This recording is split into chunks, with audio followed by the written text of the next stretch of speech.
Welcome to the Great Detectives of Old Time Radio from Boise, Idaho.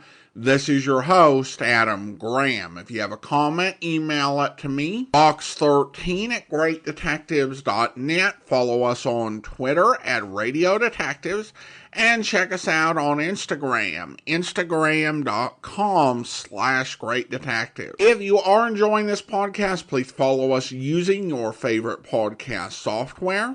Our listener support campaign continues. You can become one of our ongoing Patreon supporters for as little as $2 per month by just going to patreon.greatdetectives.net. And if you've got a small business that you would like to advertise, and if you advertise and mention listener support for a dynamic insertion ad, we will provide 25% bonus impressions with your order. Just be sure to mention the offer. You can find more about our advertising over at advertise.greatdetectives.net. Now it's time for this week's episode of Dragnet. And we're going to hear some pretty significant changes. The original air date is June 17th, 1949. It's Production 3, aka The Werewolf.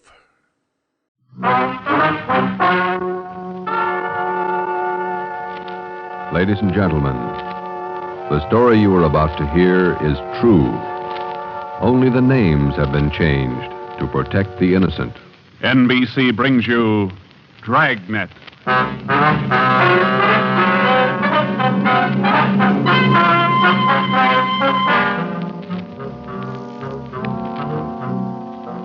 You're a detective sergeant. You're assigned to robbery detail. There's a potential killer on the loose in your city. 18 women have been beaten and robbed by this man. The newspapers call him the Werewolf. Your job is to get him.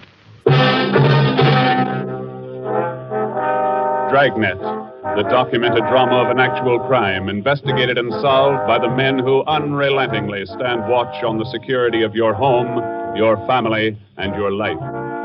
For the next 30 minutes, in cooperation with the Los Angeles Police Department, you will travel step by step on the side of the law through an actual case, from beginning to end, from crime to punishment.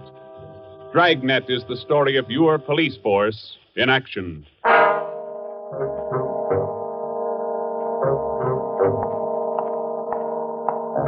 was Thursday morning, February 2nd. It was raining in Los Angeles. We were working the early morning watch out of robbery detail.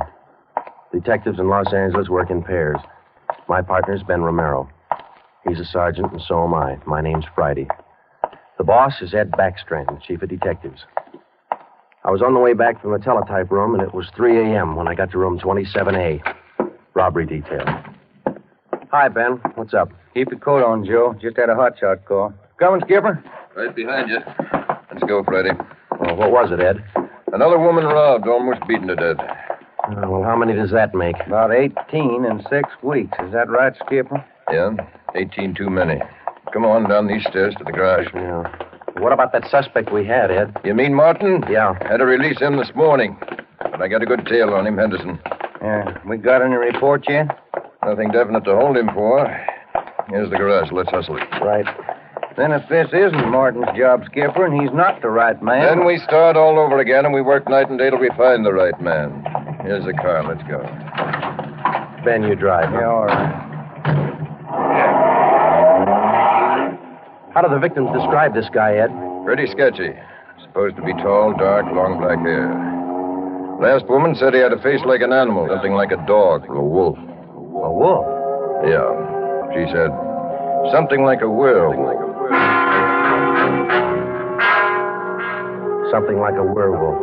Well, he almost had to be that, judging from the way he operated. He was either an animal or a raving maniac. One thing we were sure of, he was smart and he was dangerous. For almost 2 months, he'd prowled the streets in a stolen car in the early morning, usually between 3 and 5 a.m. And the victims were always lone women, most of them waitresses, coming to work or going home. He dragged them into the car, robbed them, beat them until they were unconscious, and then throw the body out into the street. That's just what we found when we pulled up to the curb near the corner of 8th and Grand. One cruiser car was already there, and so was the ambulance. About a dozen people were standing around looking at the crumpled figure of a woman sprawled out on the sidewalk. Two officers were talking to the only witness, a thin, sallow-faced newsboy. His story didn't give us much to go on. Like I was telling these cops, or these officers, sir, I was walking up 8th Street on my way home as usual when I see this blue Chevy sedan pull up down the block there a little way and dump out the dame's body. Well, actually, I don't know what to think. You get a look at the license plate? Well, no, I didn't. To tell you the truth, I could hardly keep from... Well, I was just plain scared. Well, what did you do after you saw him throw the body out, son? Well, I just stood there for a minute and the fellow in the car drove right on past me. Did you get a look at him? I sure did. How close were you when he drove past? Well, no, it couldn't have been more than, 8 or 10 feet away. I was right over there by the street light near the curb. Would you know this man if you saw him again? I don't know about his height or his build or his weight, but, mister, his face I'll never forget. Why do you say that? It was just like the paper says about him. Right here on the front page. Here, read it. See? Woman says attacker looked like Werewolf. That's all the newsboy could tell us. The suspect drove a blue sedan. He had a face like a werewolf. We covered the neighborhood for clues, and we questioned a dozen people, but we got nowhere. We took the witness's name and address, and we drove down a couple of blocks to an all-night gas station. 14-hour off to Metropolitan. I'm going in here and call the office and see if Henderson's called in on Martin. We might still have a suspect. Right, Skipper. 13-hour off to Metropolitan. Looks as mad as a wet hornet, doesn't it, Joe? Yeah. Did you get a good look at that woman's face when they moved her in the ambulance? Yeah. Sure does like to mess him up. Oh, I don't know how we're going to get him, Ben, but we better do it fast. Next time, it'll probably be murder. Oh, here comes the skipper, Joe. Uh-oh. Doesn't look good. What is it, Ed? Just talked to Henderson. He tailed Martin to a bar in Long Beach. He hasn't been out of his sight for 2 minutes since yesterday. Martin's clear. And we're right back where we started. Yeah, with one more half-dead woman in the hospital. Well, how about that stolen car, Skipper? Wait a minute. Get that radio up. Attack. Okay. Code 3. Ambulance dispatched. Code? Attention, all units. On Grand Avenue between Venice and Washington. A woman, victim of robbery and attack. Code 3. Ambulance to task. Code 3, red light and siren. Come on, Friday, let's roll.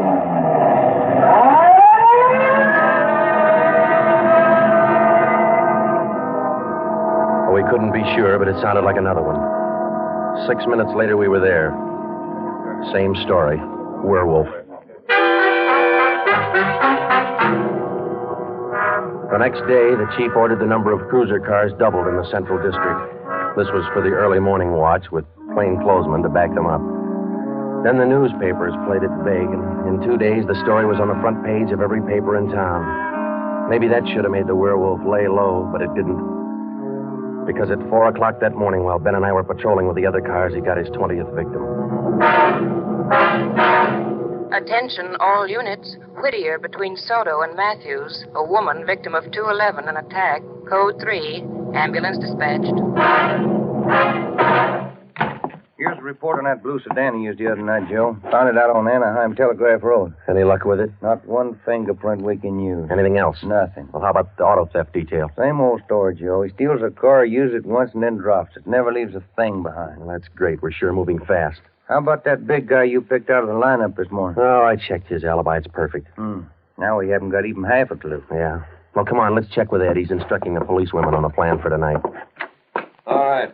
Now you've heard the report. You understand how the suspect operates and what you're to do. I think so. Remember, all of you forget you were ever policewomen. Change the way you walk, the way you carry yourselves. That's the part you're playing, all right? Okay. And be careful and don't take any chances. All right, Freddie. Okay, Ed. Now, just to make sure you look the part, we're spotting each one of you at different restaurants and coffee shops throughout the Central District. And from 7 o'clock tonight until daylight tomorrow, each one of you is going to be a waitress. You got that? Yeah. Okay, Ben, you want to give them their assignments? Okay, Joe. Well, here's the way it lines up. Marge Kissel at the Top Hat Cafe. That's on 9th Street between Alpharetta and Westlake. Okay. And Katie Welch, Joe's Coffee House, Brooklyn, Soto. Right. Pat Fielding at the All-Night Steakhouse on Figueroa Street between Florence No, the trick of using decoys to lure criminals into a trap wasn't exactly new, but, well, it was just one of the old tricks that we figured might land the werewolf behind bars.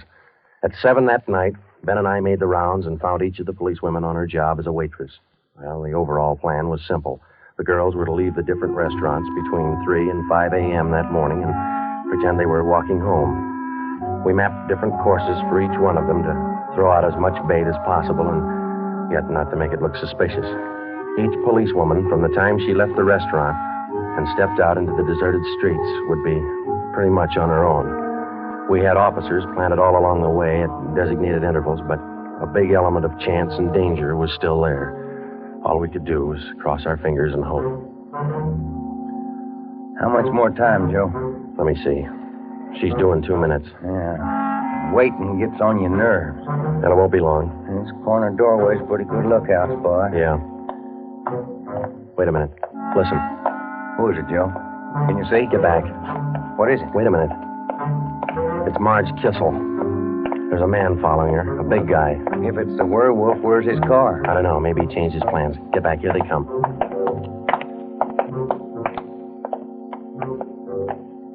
You get a look at him, Joe? Oh, pretty good. Not too suspicious. Might be coincidence. Well, I got a pretty good lead. Come on, let's go. Stay back in the shadows. Hey, Joe. So where'd the guy go to? I lost him. The little coffee shop up in the next corner, see? Take a look. Oh, yeah. He's opening the door. He's turning on the lights. Looks like a false alarm, Joe. Well, let's check him anyway.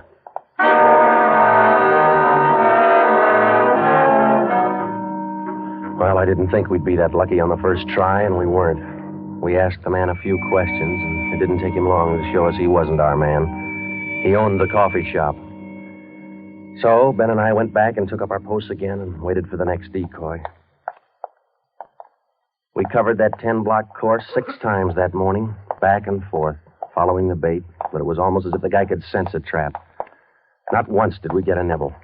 By the time our last decoy finished the route, it was almost daylight. Joe, I never was so glad to see that sun come up in my whole life. My feet feel like they're puffing right up out of my shoes. Yeah, me too. Come on, let's get over to the car and check on the other squad out in Boyle Heights. Huh? Oh. Hit the radio, will you, Ben? Yeah. Joe, there must be some easier job on the force than this. Yeah, you and me both. Now, let's see what happened to the others, huh? 80K to Unit 104K, come in. 104K to Unit 80K, go ahead. 104K, this is Friday. You do any good out there? This is Miller. I'll call Curtis. Stand by. 80K to 104K, Roger. What do you think, Joe? Maybe a bite? I don't know. Oh, this guy seems to work like a mind reader. Well, he can't win all of them. 104K to Unit 80K. This is Curtis. Go ahead. This is Friday, Al. How'd you do out there? Any luck? Just checked in the last gal, Joe. Eddie Welch, not a sign. Okay, Al. Have the men check in. 80K clear. KGPL.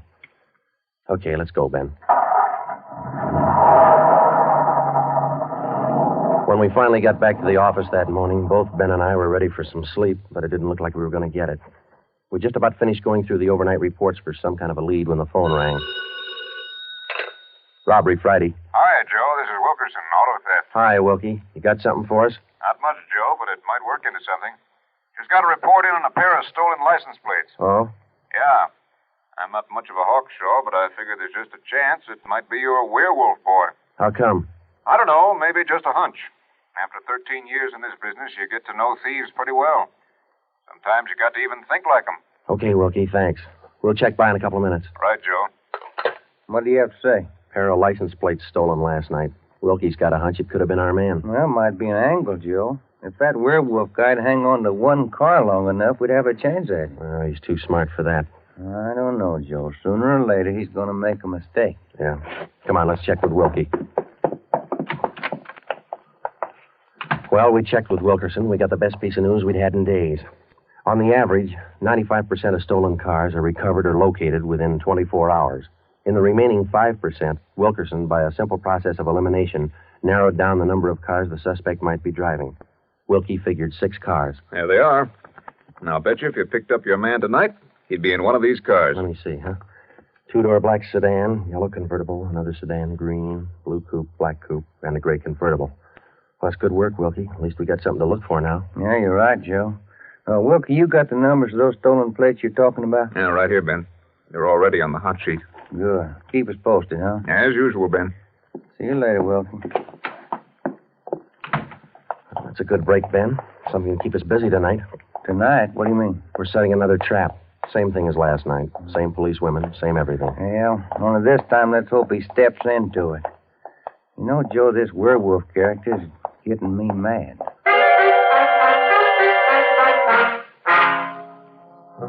That night, we followed in our own footsteps. We planted the policewomen decoys in 3 separate districts, and a few minutes before 3 a.m., our squad of men took up their positions. The same policewomen went to their waitress jobs in the same restaurants, and Ben and I and the rest of the men stood in darkened doorways or empty filling stations or whatever cover we could find. And we waited and waited. What time is it, Joe? Let me look. 4:30. Oh, thank you. Any sign, Joe? No, nothing yet. Come on, stay in the shadows. That's the way it went all through the early morning. The same plan over and over again until daylight. Ben and I'd check in at the station, go over the late stolen car reports with Wilkie, catch a few hours sleep at home, and then come back and do it all over again. The next night, and the next morning, and the night after that, and the morning after that. 5 days later, Ben and I were ready to call it quits. I'll admit it, Joe, I can't figure it. The guy's either psychic or else he can smell a cop a mile away. Yeah, well, at least we got that stolen car angle left. Did you check with Wilkie yet this morning? I'll give him a call now. All right.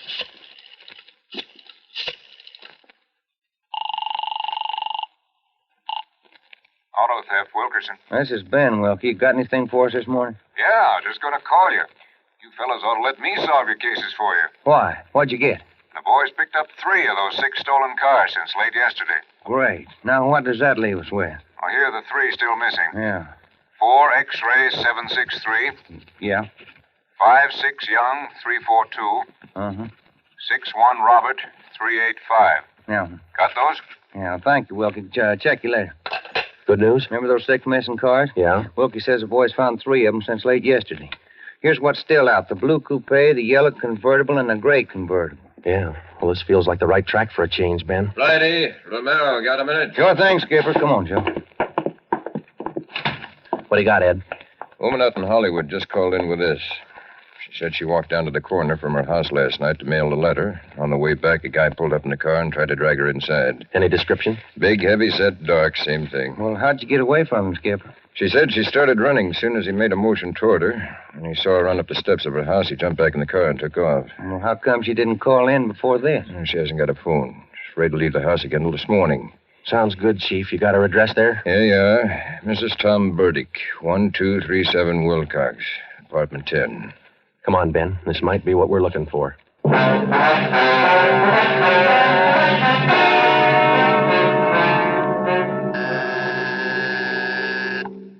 is it? Who's there? Sergeant Friday, ma'am. Police. Oh, just a moment. I'm Sergeant Romero, Miss Burdick. This is my partner, Sergeant Friday. We come out to check on your call about that little trouble last night. Oh, well, I don't know if I'm going to be much help to you. I was so frightened about all I could do was just run. Well, could you add anything to the man's description, Miss Burdick? I mean, other than what you told the chief on the phone? Well, now, honestly, I don't think I can. All I saw was this tall, dark man jumping out of his car and starting for me. He had a heavy build and seemed to me, well, a large head with lots of long black hair. Miss Burdick, would you recognize this man if you ever saw him again? Well, I think I might. He was such an unusually big man, almost frightened me to death. Well, just one more question, Miss Burdick. Could you describe the car this man was driving when he approached you? His car? Mm-hmm. Why, yes. It was a gray convertible. Miss Burdick, are you sure of that? Yes, I'm sure of it. A gray convertible. Thank you, Miss Burdick. That's all we wanted to know. Sometimes when you're on a case, you can chase yourself around in circles for weeks trying to fit together just 2 little pieces of a yard-long jigsaw puzzle. And a lot of the time, you find the answer where you least expect it. But once you get that feeling you're after the right man in the right way, there's nothing that can shake you. When Ben and I got back to headquarters, we went straight to the chief's office with the story, and we had him stake out the gray convertible. In other words, if any detective or officer spotted the car, he reported it back to us, but he stayed away from it. We figured that there probably weren't more than 2 of the victims who could take the witness stand and identify the man who robbed and beat them. Not with a smart defense lawyer, anyway. So there was only one way to catch this suspect. Red-handed. Here they are, Joe. Both sets of license numbers for that gray convertible. Here the original, and here are the numbers on the stolen plate. Good. Everybody got a hot sheet? From the chief all the way down to the janitor. Fine. Now let's get together with Ed, huh? Hot shot, Joe. Grab it. I got it. On the corner of California and Oakwood, a woman badly beaten. On the corner of California and Oakwood, a woman badly... Come on, Ben, another one. But, Joe, it's broad daylight. Yeah, doesn't figure, does it? Come on.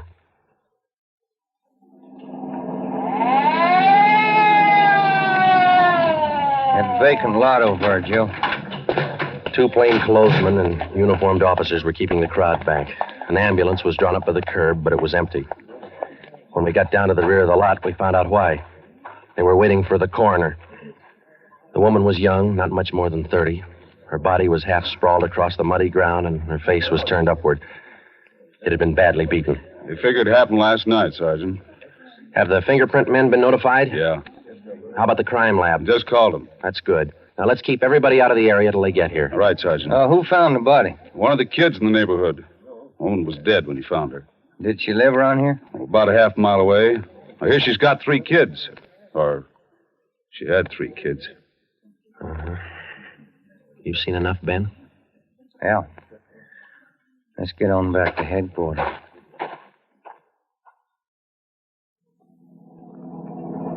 All the way back to headquarters, Ben and I planned our next move. And by the time we got to Ed Backstrand's office, we knew exactly what had to be done. When we told him about the Werewolf murder, he didn't say a thing for a minute. He just stared across the room at the calendar on the wall. Then he brought his hand down hard against the desk. Friday, Romero, I'm only going to say this once, so get it straight. That guy's pulled his last job in this city. He's through robbing and beating women, and he's through with murder. I've given you time to track him down, and now I want him in. No stalls and no excuses. I want him. I don't care how many men you use, and I don't care how you get him, but get him. That's all. Ben and I worked all that afternoon, right through dinner, up until 8 o'clock. By that time, the overall plan was down on paper and already in action. It was one of the biggest things we'd ever tackled, and, well, we didn't know if it was going to work. We only knew it had to work. We had a squad of 65 cars to stretch out over 40 square miles of the city in one big dragnet. The blockade itself would be stationary most of the time, and working inside it would be 2 cars, 14 policewomen as decoys, with 2 plainclothesmen assigned to watch each policewoman. If and when the Werewolf was sighted in the gray convertible, we'd automatically take over the police radio for the whole city, and Backstrand would direct the chase from headquarters. A little after 8, we had coffee and hamburgers, and we went to Ben's for a few hours. Ben tucked his kid in bed as usual, and then he laid down for a nap. I talked to his wife until I dozed off in the chair. At 11:30, she woke us up. I combed my hair, put on my coat. Cops' wives are like everybody else's. They worry. When we met Ed at headquarters, we did some last-minute checking on details with Backstrand for about a half an hour, and then we were all ready to go. By 5 minutes past 2, half the Dragnet crew pulled out of the police garage and scattered over the city to their places. By 2:35, the other half pulled out, and a few minutes later, Ben and I followed. At 3 minutes to 3 that morning, Backstrand took over communications and checked every car in the operation. Stand by. 617. It was a good start. Every man in his right place by the right time. The trap was set. All we needed now was to find our suspect, the Werewolf, inside. Control 4 to Unit 80K. Control 4 to Unit 80K. 80K to Control 4. Go ahead. This is Backstrand standing by. 80K, roger. Clear. KGPL. Okay, Ben. Now let's go find him. I got a hunch, Joe. Let's try the Wilshire district first. Sounds all right to me. Let's go.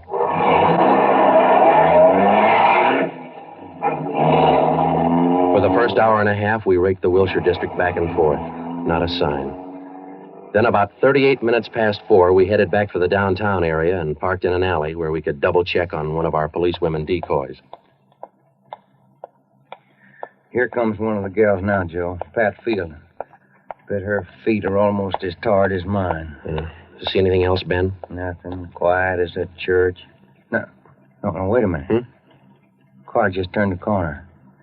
Heading up in the same direction she is. Joe. Joe, it's slowing down. Wait a minute. It's pulling up beside her. It's a gray convertible. It's him, Joe. Come on. Ben, get out. He sees us. He's got a gun. You all right there? Yeah, look at that guy take off. 80K to Control 4. 80K to Control 4. Control 4 to Unit 80K. Go ahead. We've spotted the suspect. He's driving a gray Ford convertible. License 61 Robert 385. Suspect's headed east on Olympic from Alameda. Driving without lights. Suspect is armed. He had a fast car and he knew how to drive it. We almost lost him twice. 2 minutes after we sighted him, Backstrand took over full radio control. Control 4 to Unit 80K. Your location? 80K to Control 4. We're traveling at a high rate of speed, headed east on Olympic, crossing Soto Street. Control 4 to all units. Stand by. Units 11A, 12, and 13R close in on the intersections at Olympic and Lorena. Units 41, 42, 45, and 104K move in on the next 4 crossings east of that. To the north and south, units 105K, 14A, 17R, 43T. Block all main arteries.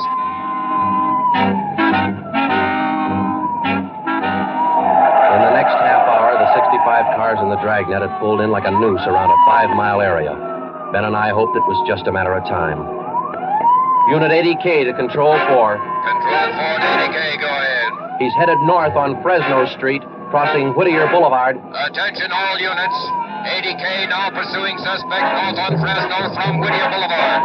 Units 15, 105K, 11R, and 18A block off the intersection on Fresno and 4. Hey, Ben, up there ahead. What's he trying to do now? Look, he's turning around. Yeah, and he's coming right for us. Watch it, Joe. Look out!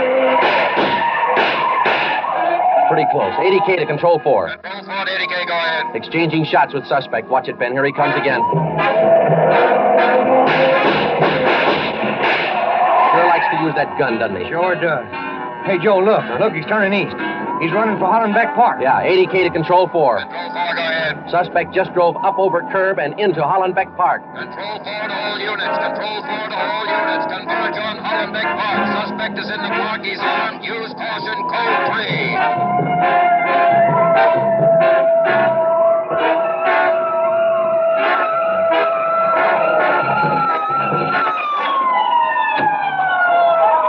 There he is, Ben. Watch it. Looks like a night baseball game with only headlights. Yeah, come on. Let's get him. Yeah. Never say die, huh, Joe? Joe, can you get a shot at him? Don't shoot! Don't shoot! I'll give up! Don't shoot! Then step out in the open and get your hands in the air. All right, I give up! But don't shoot! You're a brave killer. Yeah, come on. All right, you get your hands in the air. Come on, higher. Joe, look out. He's got a knife. I got him. Joe, those women were right. He does look like a werewolf. Yeah. You got your handcuffs? Yeah.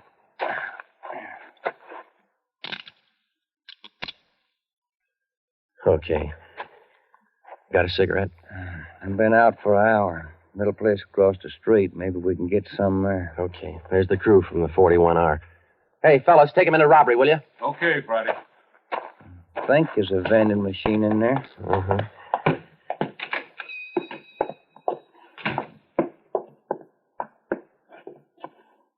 Say, you got some change for the cigarette machine, mister? I think so. Say, who's that guy all them cops were after over in the park a little while ago? I picked up the werewolf. Been reading the papers? Yeah. You fellas cops? Yeah. Sure made it easy for you, didn't he? All you cops had to do was surround the little fella in the park. Nothing to it, huh? Yeah, that's right, mister. Nothing to it.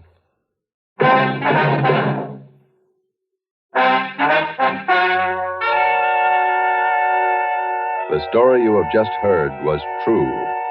Only the names were changed to protect the innocent. Walter Barton, known as the Werewolf, was tried and convicted and is now serving a full life sentence at the state penitentiary.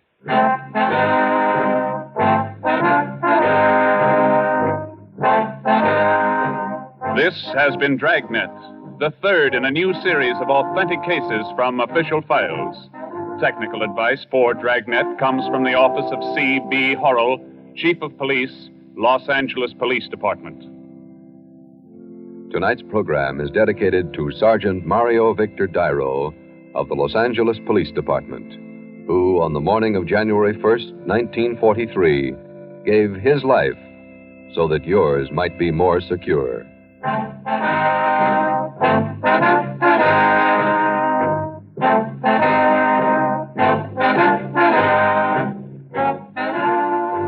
Dragnet came to you from Los Angeles.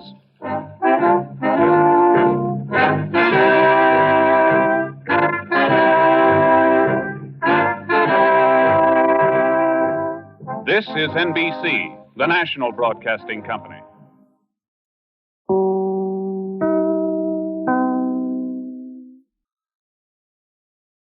Welcome back. The music is the biggest change. And really, compared to last week, you can just hear how essential that theme is. Now, there's going to be more tweaks with the music as we go along. There's still not quite that rhythm and the exact cadences of the incidental music, but it's definitely come a long way from the previous week. Also, having the narrator explain the disposition of the case, I think works. It not only feels more like Dragnet, but I just think it works better. Of course, in many ways, the series still doesn't quite sound like Dragnet, but I find this an interesting era to listen to because the series really is evolving and changing. And there are some fascinating episodes. I don't think until either late 49 or early 50 that the series feels like it's really the Dragnet program that became so groundbreaking and had this great legacy.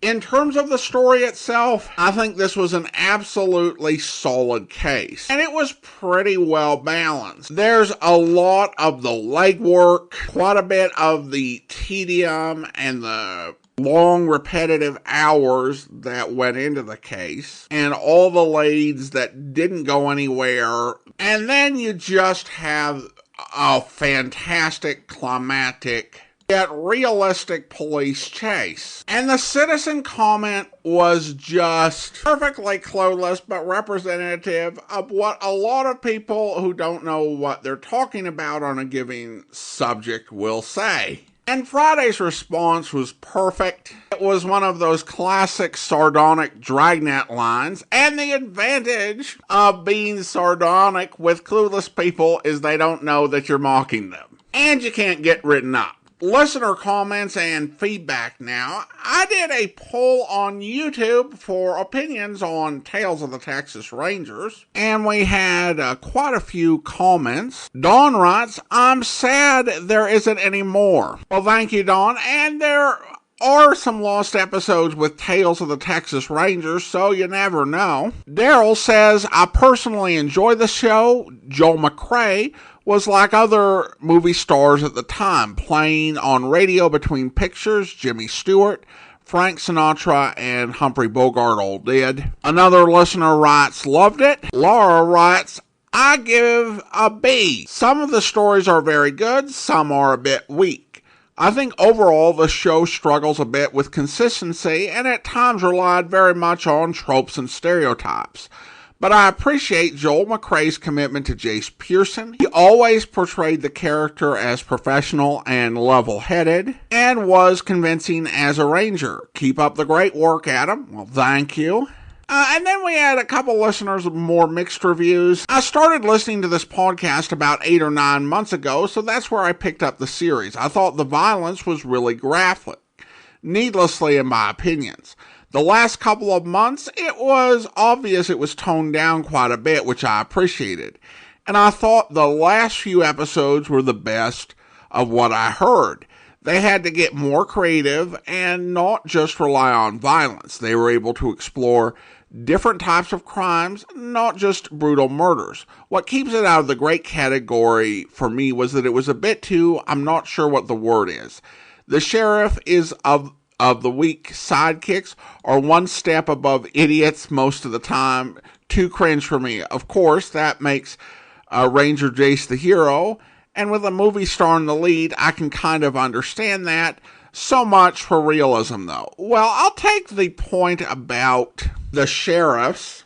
In most cases, I think the sheriffs had limited experience in dealing with serious crime in many of these rural counties, which is why the rangers were called in. And certainly there were and are many small counties. There are people who are elected sheriff who are popular, well-liked, and good at certain aspects of the job, like de-escalating situations, but are not particularly good investigators and are not called on to do that often. So in many episodes, I think their being out of their depth is defensible.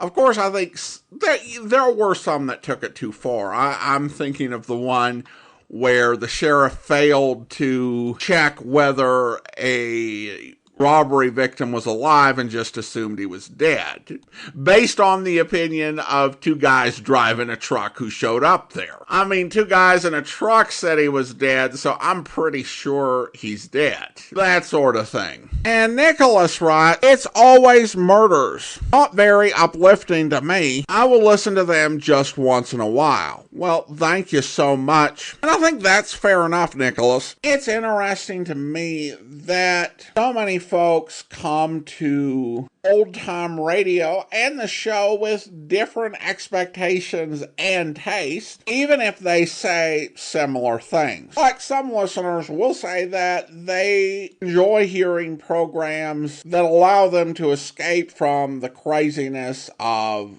today. And some like programs just if it gives people a sense that at the end of the half hour, justice is served and the natural order is restored. For other people, they don't want to get extreme violence or upset from their old-time radio. And so there are folks who don't care much for hard-boiled material or for stuff that deals more with real-life violent cases. And that's one of the things I really like about doing this podcast is we really try to serve a wide variety of different tastes, and so people can pick and choose. And I like Nicholas's comment about listening every once in a while, because there are old-time radio programs that are like that. Even for me, there are programs that I know are absolutely brilliant. But I also know if I spend too much time listening to them, they're going to not be the best thing for my overall mood, because there is some old-time radio that is brilliantly written and acted, but it can also be really dark and depressing if you binge it. So you gotta know yourself and make good decisions. Now it's time to thank our Patreon supporter of the day. Thank you to Garrick, Patreon supporter since January of 2018, currently supporting the podcast at the rookie level of $2 or more per month. Thanks so much for your support, Garrick. And that will do it for today. If you're enjoying this podcast, please follow us using your favorite podcast software. And be sure to rate and review the podcast wherever you download it from. We'll be back next Saturday with another episode of Dragnet, but join us back here tomorrow for our next listener support special where... And how long did you sleep, Mr. Lewis? I don't know. What woke me up was someone knocking on the door. I got up and opened it, and